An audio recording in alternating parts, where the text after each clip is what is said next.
ಇವತ್ತು ನಾನು ಒಂದು ವಿಚಾರದ ಬಗ್ಗೆ ಮಾತಾಡಬೇಕು. ಅದು ಏನು ಅಂದರೆ, ಈ ಡೆಲ್ಲಿಯಲ್ಲಿ ನಡೆದಿರುವಂಥ ದೌರ್ಜನ್ಯ, ಕೇಂದ್ರ ಸರ್ಕಾರ ಏನು ಮಾಡ್ತಿದ್ಯೋ ಏನು ಬಿಡ್ತಿದ್ಯೋ ಒಂದು ಅರ್ಥ ಆಗ್ತಿಲ್ಲ. ಮೋದಿಜಿ ಅವರು ಸುಮ್ಮನೆ ಕೈ ಕಟ್ಕೊಂಡು ಕೂತಿದ್ದಾರೋ ಇಲ್ಲ ಅವರೇ ಪರ್ಮಿಷನ್ ಕೊಟ್ಟು ಓಡಿಸ್ತಿದ್ದಾರೋ ವಿದ್ಯಾರ್ಥಿಗಳಿಗೆ, ಅದಂತೂ ಖಂಡಿತವಾಗ್ಲೂ ಗೊತ್ತಿಲ್ಲ.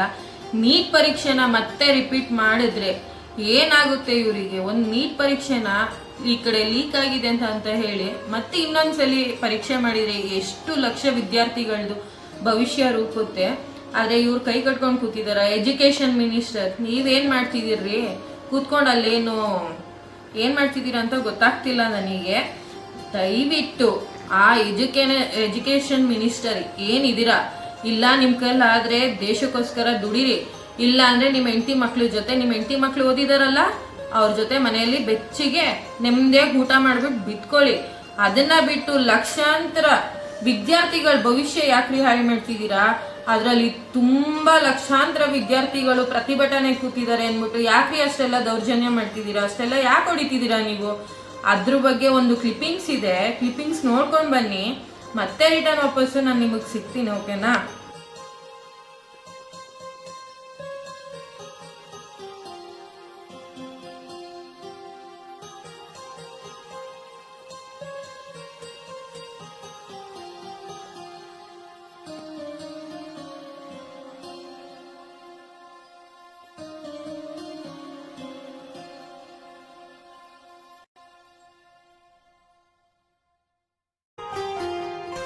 ಈಗ ಕ್ಲಿಪ್ಪಿಂಗ್ಸ್ ನೋಡ್ಕೊ ಬಂದ್ರಿ ಅಲ್ವಾ?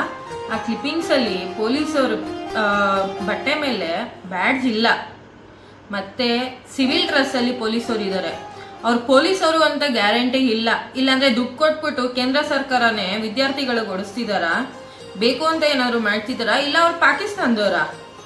ಇಲ್ಲ ನಾವೆಲ್ಲ ಪಾಕಿಸ್ತಾನದವರು ಅಂದ್ರೆ ನೀವೆಲ್ಲ ಪಾಕಿಸ್ತಾನಕ್ಕೆ ಹೋಗ್ಬಿಡಿ, ನಾವು ಇಂಡಿಯಾದಲ್ಲಿ ಕುತ್ಕೊಂಡು ನಾವೇ ಸರ್ಕಾರ ನಡೆಸ್ಕೊಂತೀವಿ. ನಿಮ್ಮಂತ ಯೋಗ್ಯತೆ ಇಲ್ಲದವ್ರಿಗೆ ನಾವ್ಯಾಕೆ ಓಟ್ ಹಾಕ್ಬೇಕು? ಓಟ್ ಇದ್ದಾಗ ಬಂದ್ಬಿಟ್ಟು ಅದ್ ಮಾಡ್ತೀನಿ, ಇದ್ ಮಾಡ್ತೀನಿ, ಅದ್ ಕೊಡ್ತೀನಿ, ಇದ್ ಕೊಡ್ತೀನಿ ಅಂತ ಹೇಳ್ಕೊಂಡು ಇಲ್ಲಿ ಬಂದ್ಬಿಟ್ಟು ನಮ್ಮ ಮಕ್ಳು ಭವಿಷ್ಯ ಹಾಳು ಮಾಡ್ತಿದ್ದೀರಾ. ನಿಮ್ಮಂಥದ್ ರಾಜಕೀಯನೇ ನಮಗ್ ಬೇಕಾಗಿಲ್ಲ. ಒಂದು ಇನ್ನೊಂದು, ಪೊಲೀಸು ಕಮಿಷನರು ಅದು ಇದು ಅಂತ ಅಲ್ಲೆಲ್ಲ ಹಾಕೊಂಡಿದಿರಲ್ಲ, ಅವ್ರಗಳ ಮೇಲೆ ಎಲ್ರಿ ಬ್ಯಾಡ್ಜ್ ಇದೆ? ನಿಮ್ಮ ಕೇಂದ್ರ ಸರ್ಕಾರದ ಬ್ಯಾಡ್ಜ್ ಇದೆಯನ್ರಿ? ಸೆಂಟ್ರಲ್ ಗೌರ್ಮೆಂಟ್ ಬ್ಯಾಡ್ಜ್ ಇದೆಯನ್ರಿ ಪೊಲೀಸವ್ರ ಮೇಲೆ? ಇಲ್ಲ ಅಂದ್ರೆ ಅವರು ಸಿವಿಲ್ ಡ್ರೆಸ್ ಅಲ್ಲಿ ಇದಾರಲ್ಲ, ಅವ್ರಿಗೆ ಯಾವ ಯೋಗ್ಯತೆ ಇದೆ? ಅವ್ರು ಪೊಲೀಸರು ಅಂತ ಬ್ಯಾಡ್ಜ್ ಹಾಕೊಂಡಿದಾರ? ಇಲ್ಲಾಂದ್ರೆ ಗೂಂಡಾಗಳ, ಅವರು ಗೂಂಡಾಗಳ ತರ ವರ್ತಿಸಿದಾರಲ್ಲ, ನಿಮಗ್ ನಾಚಿಕೆ ಮನ ಮರೆಯೋದಿಲ್ವಾ? ಅವ್ರಿಗೆ ಅಷ್ಟೆಲ್ಲ ಹೊಡೆದು ಗುಂಡೆ ಓಪನ್ ಮಾಡಿ, ಅದು ಮೊಳೆ ಚುಚ್ಕೊಂಡು, ಲ್ಯಾಟಿಂಗ್ ಮೊಳೆ ಹೊಡ್ಕೊಂಡು ಚುಚ್ಚೋ ಅಂತದ್ ಏನಿದೆ? ಅಂತದ್ ಏನ್ ಮಾಡಿದಾರ ಅವರು? ಅವ್ರು ಓದಿರೋದಕ್ಕೆ, ಅವ್ರ ಭವಿಷ್ಯ ರೂಪಿಸ್ಕೊಳ್ಳೋದಕ್ಕೆ ಅವ್ರು ಬಂದು ನಿಮ್ಮ ಹತ್ರ ಸಹಾಯ ಕೇಳ್ತಿದ್ದಾರೆ, ನ್ಯಾಯ ಕೇಳ್ತಿದ್ದಾರೆ. ಆ ನ್ಯಾಯ ಕೊಡಿಸೋ ಯೋಗ್ಯತೆ ಇಲ್ಲ ಅಂದ್ಮೇಲೆ ನೀವ್ ಯಾಕೆ ಆ ಗಣ್ಯ ವ್ಯಕ್ತಿಗಳ ಇದ್ರ ಕುರ್ಚಿಯಲ್ಲಿ ಕೂತಿದ್ದೀರಾ? ಇಳಿರಿ ಕೆಳಗೆ. ನಿಮ್ಮಂತವ್ರಿಗಿಂತ ನಾಯಿಗಳನ್ನ ತಗೊಂಡೋಗ್ಬಿಡ್ತೀವಿ, ಅದಾದ್ರೂ ಬೊಗ್ಳ್ಬಿಟ್ಟು ನಿಯತ್ತಾಗಾದ್ರೂ ಜೀವನ ಮಾಡ್ತವೆ. ಈಗ ಇನ್ನೊಂದು ಕ್ಲಿಪ್ ಇದೆ, ಹಂಗೆ ನೋಡಿ.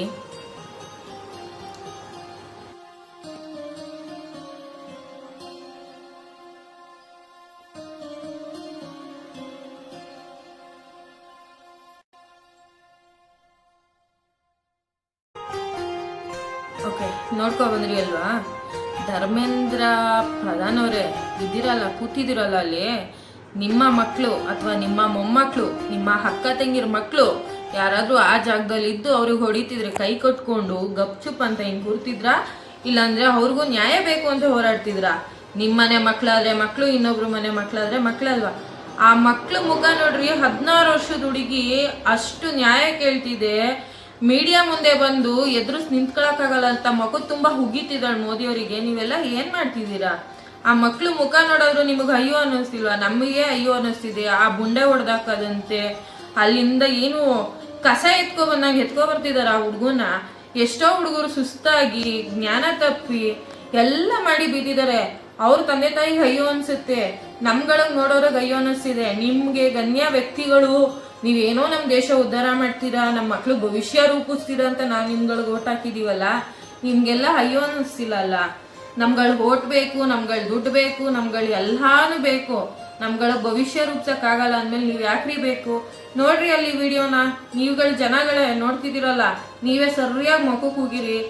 ಇದನ್ನೆಲ್ಲ ಪ್ರಧಾನ ಮಂತ್ರಿ ತನಕ ತಲುಪಬೇಕು, ಎಜುಕೇಶನ್ ಮಿನಿಸ್ಟರ್ ತಲುಪಬೇಕು, ಕೇಂದ್ರ ಸರ್ಕಾರನೇ ಆಗಿರ್ಬೋದು, ರಾಜ್ಯ ಸರ್ಕಾರನೇ ಆಗಿರ್ಬೋದು, ಎಲ್ಲ ರಾಜಕೀಯದವರೇ ಆಗಿರ್ಬೋದು, ಎಲ್ಲರಿಗೂ ಕೂಡ ತಲುಪೋವರೆಗೂ ಈ ವಿಡಿಯೋಸ್ನೆಲ್ಲನೂ ಕಡೆ ಶೇರ್ ಮಾಡಿ ಹೇಳ್ತೀನಿ, ಚೆನ್ನಾಗಿ ಹೋಗಿರಿ, ಯಾರು ಕೂಡ ಬಿಡಬೇಡಿ. ಇವತ್ತು ನಾವು ಧ್ವನಿ ಎತ್ತಲಿಲ್ಲ ಅಂದರೆ ನಾಳೆ ದಿವಸ ನಮ್ಮ ಮಕ್ಳು ಭವಿಷ್ಯ ಸಿಗಲ್ಲ.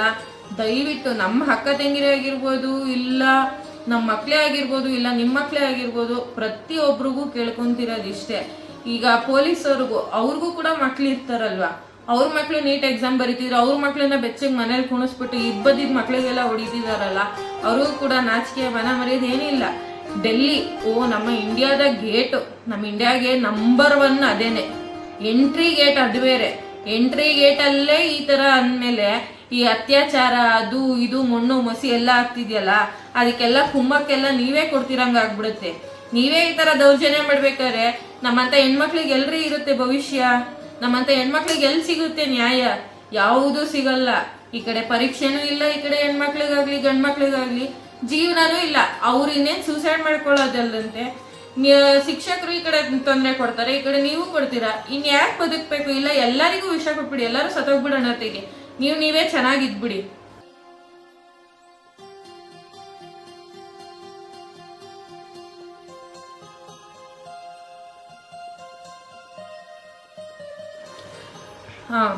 ಈಗ ಇನ್ನೊಂದು ಕ್ಲಿಪ್ಪಿಂಗ್ ಬರುತ್ತೆ, ಅದನ್ನ ನೋಡ್ಕೊಂಡು ಬನ್ನಿ.